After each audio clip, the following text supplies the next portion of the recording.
Hey there, beautiful bride. I'm Jillian Rosich Kendrick, founder of My Best Wedding and MyWeddingPlanningCourse.com. Welcome to this episode of Wedding Wednesday, where every week on Wednesday afternoon or evening, I host a Facebook Live conversation where you can come on, talk to other brides, ask any question that you have about wedding planning, and I am here to serve you and to help you with the wedding planning process. So I hope you're having an amazing day and a wonderful experience with your wedding planning. And today is actually very special for me because today is March 22nd and it is the second wedding anniversary of for me and my husband, and it's just a really special day and really exciting, and I'm so thrilled that you are, sometimes you feel like you're inching towards the end goal, sometimes you feel like you're hurtling towards the end goal, but this day is possible for you too, and will be very, very soon before you even know it. I mean, I look back at the wedding that I had and think, gosh, it really, truly it wasn't even that long ago, but it was just such an amazing experience. And so I am here to answer your questions if you have any, and I really just wanted to embrace this day and the anniversary that I have, and just talk about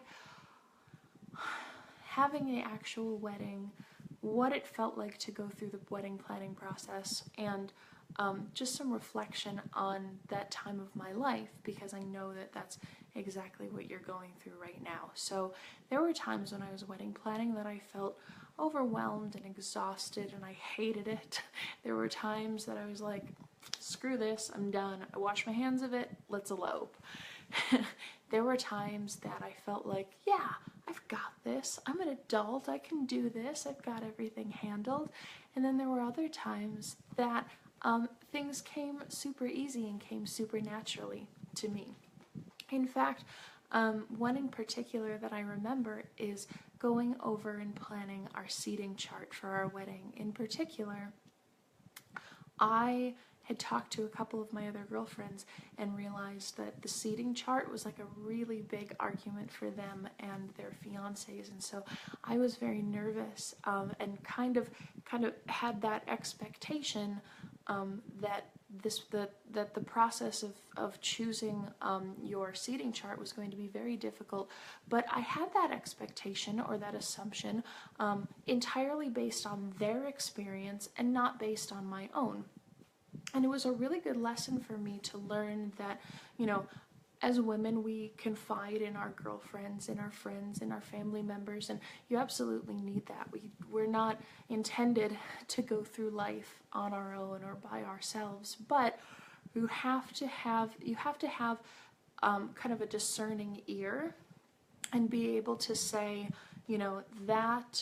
that story that my friend is telling me, that's her experience, and I can listen for that, and I can take that into account with what I'm going through, but I can't internalize someone else's fear, or I can't internalize someone else's experience, because that's not necessarily what's going to happen to me. And so I was super afraid that the seating chart was going to be a really tough thing to do and a really bad experience. And at first Mike and I kind of went back and forth a little bit on it, trying to figure out what we wanted to do and what's happening. But then, we kind of realized that we were sort of butting heads, and we came up with a perfect solution. In fact, Mike was the one who suggested it. He said, you do the seating chart how you want it done, and then I'll review it, and then we'll make some adjustments, and then it'll be fine. Because us sitting there going, who sits at table 1, who sits at table 2, who sits on this side, it's on that side, blah, blah, blah, blah, blah, blah. It just didn't work. And that was, again, I'm telling you, don't internalize my experience, but learn from it and know that, us sitting there and doing that was kind of like walking on top of one another, right? Have you ever had a phone or sat at like a laptop and you and somebody else are trying to accomplish something together, but only one person can be actually holding the phone, or only one person can actually be like typing on the keyboard of a laptop at any given time. And so doing those sorts of tasks collaboratively are very, very difficult. And so for him to make the suggestion that, hey, you set this up how you want it done, and then I'll go ahead and take a look at it and fix it a little bit, and then we'll be done with it, that actually was one of the best experiences that I had in planning my wedding and going through that, because it was super easy. I laid out, you know, who I wanted to sit, where and why, and he reviewed it and made a couple of adjustments and said, yeah, this is it, this is good, let's do it, let's move on with more important things. And it ended up not being the stressful, frightening experience that a couple of my girlfriends had had. It ended up being really nice and really pleasant, and just kind of a wonderful time that my fiance and I got. And we had the opportunity to collaborate on that, and really the most important part was not only that it got done, because obviously that's important, but the fact that we were able to collaborate in a way and communicate in a way that said, you know, hey, us working on this together really isn't working. This is not an effective use of our time. So you do this, I'm going to do that, and then we'll come together and just make a better way for how to get this done. That is the lesson. That I kid you not, that truly is the lesson in wedding planning. And I say this all the time. I talk all the time to my brides on Wedding Wednesday and in my tutorial videos and my membership sites on our private Facebook page. I talk all the time about how when you're going through wedding planning, this is not just spending a ton of money for one day of your life. This is an opportunity for you to grow as a person and as a woman. This is an opportunity for you to grow into maturing into sort of adulthood in a way.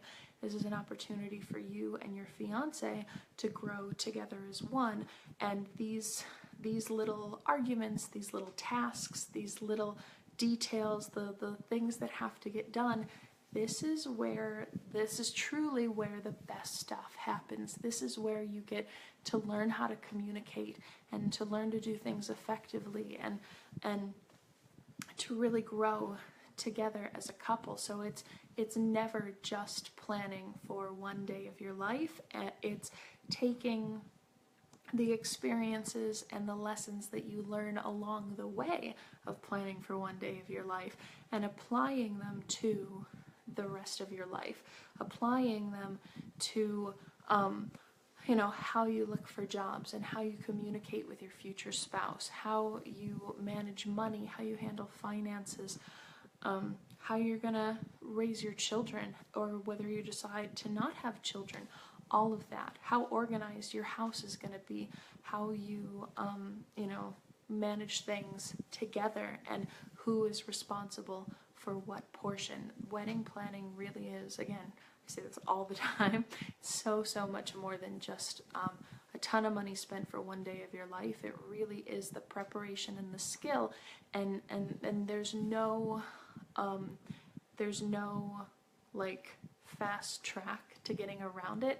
It really is just time and experience and going through that process as well. So again, I'm going to end now because, like I said, today is my and Mike's 2-year wedding anniversary, and I'm very excited about that. But I wish you all of the blessings in this world and hope you are enjoying your time with wedding planning. And if there's anything that I can do or questions that you need answers to, please feel free to private message me, or let me know if there is a subject that you would like to discuss on a Wedding Wednesday. I'm always taking suggestions for topics as well. So I will see you next Wednesday right here on Facebook Live at 7 p.m. Eastern. Bye guys.